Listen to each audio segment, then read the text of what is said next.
je vous demande, en tant qu'intellectuel des Tarois, de rétablir le sens des mots. C'est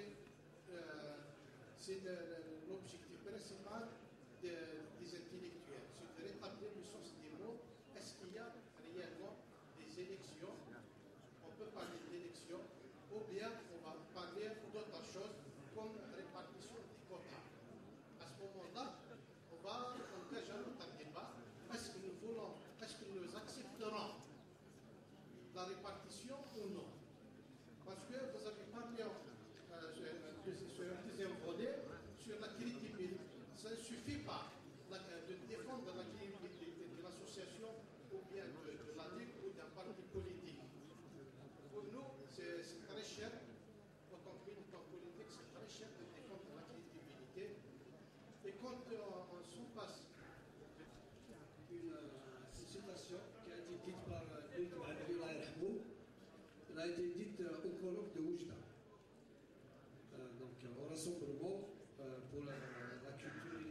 Donc je vais la citer, il disait ceci.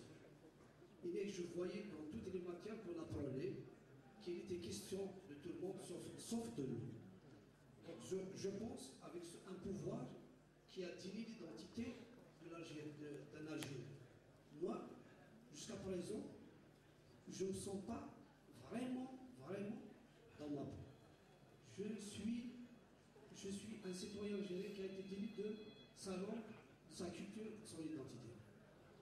Ma question que j'aimerais bien poser à M. Bouchachi, j'aimerais bien qu'il nous fasse rapidement peut-être l'état des lieux des droits de l'homme en Algérie, depuis au moins 90 à ce jour. La deuxième question, c'est de la poser à M. Bouakour Samir, en tant que militant du parti, en tant que représentant à l'immigration, c'est de lui poser cette question. Est-ce que boycotter, c'est comme il disait le colonel Bolgar, il a dit ceci. Il y a une île Maurice pendant la Révolution, il y avait une minorité qui a résisté. Et il y a la majorité de l'autre côté qui était au chevaux, eh bien, à l'enfant de la princesse, peut-être, si on pouvait dire ça. Donc, est-ce que boycotter, c'est être de l'autre côté, ceux qui étaient à Oujda, ou participer, c'est être de l'autre côté qui était en Algérie? Donc, voilà mes deux questions. À engager des débats au niveau de la base depuis un mois sur l'option de boycotter ou de participer aux prochaines législatives. Ces débats, ces positions interviennent dans une atmosphère régionale et internationale très particulière. Maître Bouchachi a pensé un tableau des différentes lois passées à la peine et leur promulgation, l'information, le régime électoral, les partis politiques.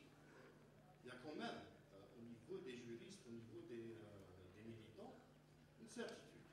C'est des textes qui n'obéissent pas aux conventions internationales ratifiées par l'Algérie, d'un côté. De l'autre côté, on voit Claude Guéant, par exemple, Hillary Clinton, on est très réjouis des réformes apportées par la Commission et le Parlement, et de l'autre côté, Hillary Clinton, qui encourage l'Algérie dans les réformes initiées par le système, sur fond de paix politique européenne de voisinage avec l'Union européenne. La question qui se pose, le pays est très fragile en ce moment, sur le plan national et international. C'est un pays qui n'arrive même pas à sécuriser ses agents de police. C'est un pays qui est très fragile sur le plan de la négociation internationale, parce qu'on n'a pas ce pouvoir de négociation du fait que le pouvoir, le système n'est pas légitime. La question qui se pose à l'opposition algérienne, la question qui se pose à la société civile algérienne, engagée dans ce débat démocratique, dans cette lutte et cette protestation pour la démocratie. Comment sauver le pays? Est-ce que l'option du boycott et le braquage des richesses économiques du pays est une solution qui arrange les Algériennes et les Algériens? Est-ce que la participation aux différentes échéances électorales à venir est une option des richesses du pays qui portent atteinte à la sécurité nationale, alimentaire et toutes les sécurités de l'Algérie. Je vous remercie. Face à un peuple qui aspire à la liberté, la démocratie et à une vie meilleure, la précarité et la répression sont des sources de troubles, de révoltes et parfois même de révolutions. Comme j'allais dire, donc les rapports entre la société et l'État sont faits d'agressivité et de conflits permanents. Plus encore, après le rejet, dans les années 70, 80, même début des années 90, après le rejet de cet État, les citoyens développent aujourd'hui une haine et combattent leur propre État. Ils combattent l'État algérien. Je pense qu'un État combattu par ses propres citoyens risque à tout moment un effondrement.